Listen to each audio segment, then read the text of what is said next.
दोस्तों,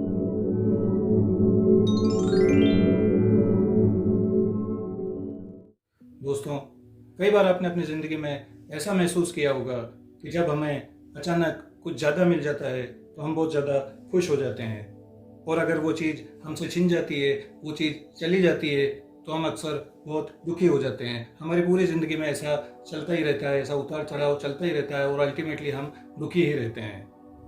तो आखिर इस ज़िंदगी में ऐसा क्या सीक्रेट है जो हमको मिल जाए, जिसकी वजह से हम इतना सुखी और इतना दुखी महसूस नहीं करें?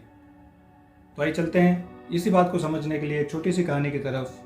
कहानी में जाने से पहले फ्रेंड्स, अगर आपने अभी तक हमारा चैनल सब्सक्राइब नहीं किया है तो प्लीज़ हमारा चैनल सब्सक्राइब जरूर कर दीजिए और बेल आइकन को जरूर प्रेस कर दीजिए, ताकि ऐसे यूज़फुल मोटिवेशनल कहानी, मॉरल स्टोरीज आपको सबसे पहले और जल्द से जल्द मिल सके।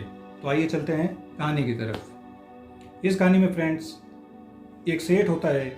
उस सेठ के यहाँ एक नौकर होता है जो काफ़ी निष्ठावान होता है, काफ़ी विश्वास पात्र होता है, बहुत मेहनत, बहुत लगन से उस सेठ के यहाँ नौकरी कर रहा होता है, काफ़ी टाइम से नौकरी कर रहा होता है। लेकिन एक दिन अचानक वो नौकर बिना बताए गायब हो जाता है, यानी कि छुट्टी पे चला जाता है। इस बात को देखते हुए जब वो सेठ सोचता है कि आखिर ऐसा क्या कारण था कि बिना बताए, क्योंकि काफ़ी विश्वास पात्र है ये, बिना बताए कभी ऐसा काम नहीं करता, आखिर ऐसा क्या कारण है कि बिना बताए ये नौकर हमारे यहाँ से छुट्टी पे चला गया। तब वो सेठ सोचता है कि हो सकता है क्योंकि काफ़ी दिनों से ये हमारे यहाँ काम कर रहा है और क्योंकि मैंने इसकी पगार नहीं बढ़ाई है, उसी पगार पे काम कर रहा है, तो हो सकता है यही एक कारण होगा जिसकी वजह से वो बिना बताए चला गया। कभी ऐसा वो नहीं करता है। तब सेठ उसकी तनख्वाह थोड़ी सी बढ़ा देता है। बहरहाल अगले दिन वो नौकर वापस काम पे आ जाता है और उसी निष्ठा से, उसी लगन से, उसी ईमानदारी से वो काम करने लगता है। धीरे धीरे बात आई गई हो जाती है। जब महीने की पहली तारीख आती है, जब तनख्वाह देने का टाइम आता है, जब वो सेठ उस नौकर को तनख्वाह देता है, तो अपनी बढ़ी हुई तनख्वाह देख कर वो नौकर जो होता है काफ़ी आश्चर्य में पड़ जाता है। वो सेठ की तरफ देखता है और बिना कुछ बोले वहाँ से चला जाता है। अगले दिन से वो वापस काम पे आ जाता है। 3-4 महीने निकल जाते हैं, काफ़ी टाइम निकल जाता है। उसी लगन, उसी निष्ठा से वो उस सेठ के यहाँ वो जो नौकर होता है वो काम कर रहा होता है। 3-4 महीने बाद अचानक एक दिन फिर बिना बताए वही नौकर छुट्टी ले लेता है, बिना बताए एक दिन गायब हो जाता है, जिसकी वजह से उस सेठ का काफ़ी नुकसान होता है, उसका काम काफ़ी रुक जाता है। अब वो सेठ को बहुत गुस्सा आता है, काफ़ी नाराज़ होता है और वो सोचता है कि हो सकता है शायद मैंने इसकी तनख्वाह बढ़ा दी, इसकी पगार बढ़ा दी, इसकी सैलरी बढ़ा दी, इसलिए शायद इसमें घमंड आ गया है, इसलिए बिना बताए चला गया। वो सेठ उसकी तनख्वाह फिर कम कर देता है। अगले दिन वो नौकर उन सेठ के पास काम करने फिर आता है, उसी निष्ठा, उसी लगन से काम करता रहता है। जब 1 तारीख आती है, तनख्वाह देने का टाइम आता है, जब सेठ उसको कम तनख्वाह देता है, वो नौकर जब वो अपने पैसे गिनता है, अपनी तनख्वाह गिनता है और देखता है, अचानक पाता है कि इस काफ़ी तनख्वाह में कमी हो गई है, तब भी वो सेठ को कुछ नहीं बोलता, उनकी तरफ देखता है और पैसे लेके जाने लगता है।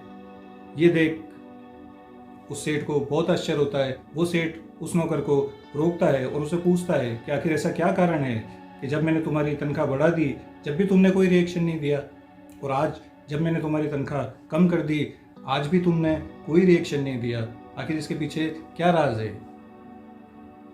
तब वो नौकर अपने सेठ को बोलता है कि जब मैंने पहली बार छुट्टी ली थी आपको बिना बताए, उस दिन मेरे घर मेरा बेटा पैदा हुआ था, और जब मैंने ये बड़ी हुई तनख्वाह देखी तब मैंने सोचा कि ये जो बेटा मेरा हुआ है ये अपने भाग्य का लेके आया है। हमारे पास जो तनख्वाह थी उसी से गुजारा चल रहा था, लेकिन उसके पालन पोषण के लिए हमको ज़्यादा चाहिएगा, इसलिए वो अपने भाग्य का लेके आया है।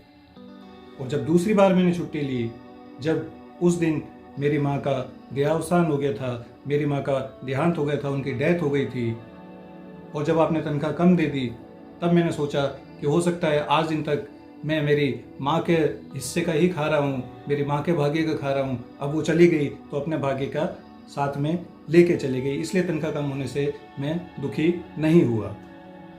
सो फ्रेंड्स, इस कहानी से हमें यही मैसेज मिलता है कि अचानक अगर हमको कुछ ज़्यादा मिल गया तो हमें बहुत ज़्यादा खुश होने की ज़रूरत नहीं होती। और अगर अचानक हमको कुछ हमारे हाथ से चला गया तो भी हमें इतना दुख मनाने की ज़रूरत नहीं होती। तो आखिर वो सीक्रेट होता क्या है? वो सीक्रेट होता है फ्रेंड्स लाइफ में संतोष, सेटिस्फेक्शन। फ्रेंड्स, जो भी हमको मिलता है, हम कितनी मेहनत कर लें या मेहनत ना करें, जो भी मिलता है वो हमारे भाग्य का होता है, वो ईश्वर की दया होती है। तो जो भी हमको मिला, अगर ज़्यादा मिला तो हमको घमंड नहीं करना चाहिए, और अगर हमको कम भी मिल रहा है उसका भी हमको सेटिस्फाई होके जो भी हमको मिल रहा है वो भगवान का प्रसाद समझ के हमको स्वीकार लेना चाहिए। तभी हम जिंदगी में हमेशा सुखी रह सकते हैं। तो आशा है फ्रेंड्स कि आपको ये कहानी ज़रूर पसंद आई होगी और आपको इस कहानी से सीखने को कुछ ज़रूर मिला होगा। अगर आपको इस कहानी से कुछ भी मैसेज मिलता है और आपके जीवन में थोड़ा सा भी बदलाव होता है तो प्लीज़ हमें कमेंट बॉक्स में कमेंट करके ज़रूर बताइए। आज की कहानी के लिए फ्रेंड्स इतना ही। फिर मिलते हैं अगली कहानी में। तब तक के लिए स्वस्थ रहिए, सुखी रहिए।